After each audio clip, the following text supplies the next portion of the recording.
Hi everyone, Lisa Haven here. Has there ever been a time in United States history when measures have been taken to prevent a presidential candidate from declaring victory on election night?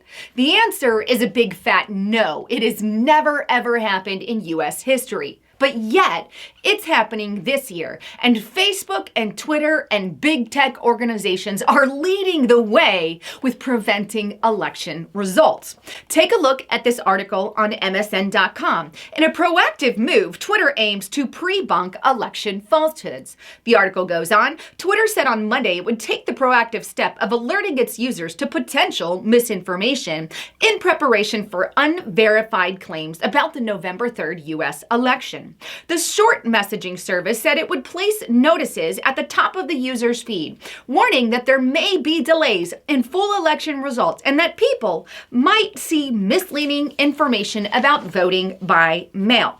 Considering there's never been an effort to prevent election results on election night, I can't help but wonder, where is Twitter getting their information? Who is feeding it to them? And who is telling them to do it? Well, that's a good question, because Twitter goes on to say that even candidates can't make that declaration. Take a look at that same article. It has also said candidates for office may not claim an election win before it is, and I quote, authoritatively called, and that premature claims would be labeled with a link to the platform's election page. So if presidential candidates can't make a call and congressional leaders can't make a call, who then is your authority source there, Twitter? Is it the Democrats? Is it AP? Is it CNN? Who gets to make the call for the election?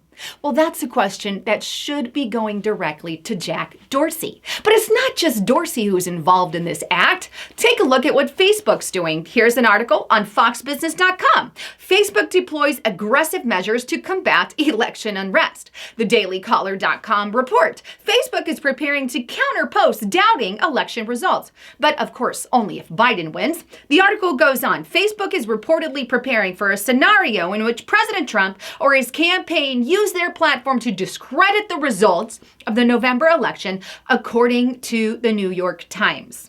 In other words, if President Trump contests the election, then Facebook is going to do everything in their power to counter that opposition. If Trump talks about mail-in voter fraud, then Facebook's going to put a little disclaimer saying that doesn't exist. However, on the other hand, if Joe Biden contests the election, mark my words, you'll get little things saying voter fraud does exist, to help Joe Biden, like Facebook and Twitter have always done.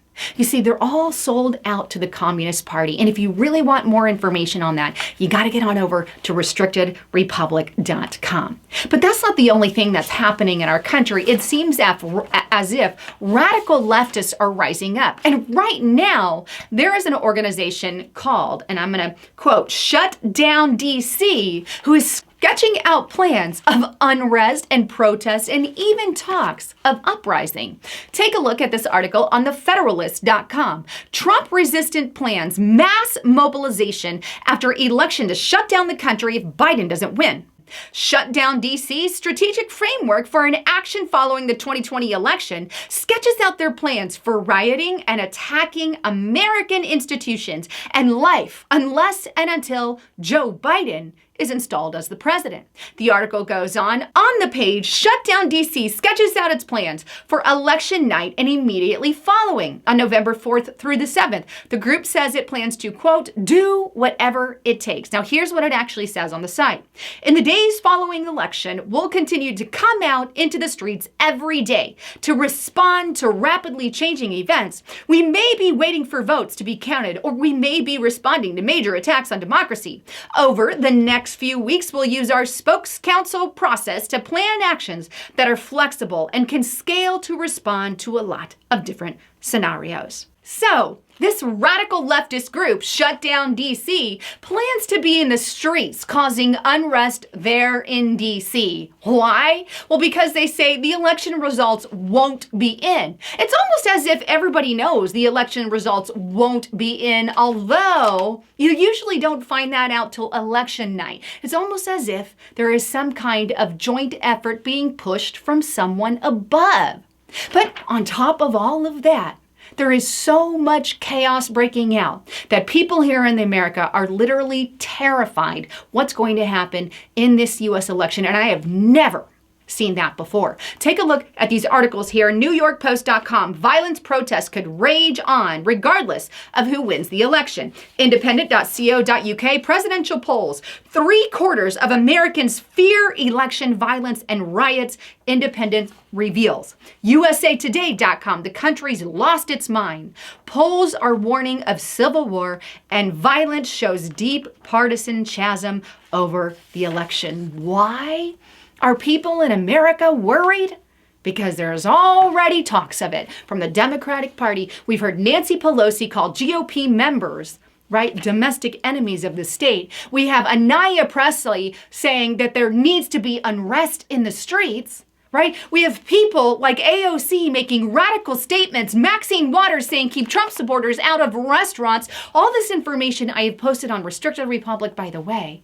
But all real, all happened. And then you have rioting and looting breaking out in our U.S. cities. And then organizations like Shutdown DC saying they're going to continue. And then you have Facebook and Twitter feeding the frenzy saying, we're not going to talk about election results on election night. Unless Biden win, of course, right? Good grief.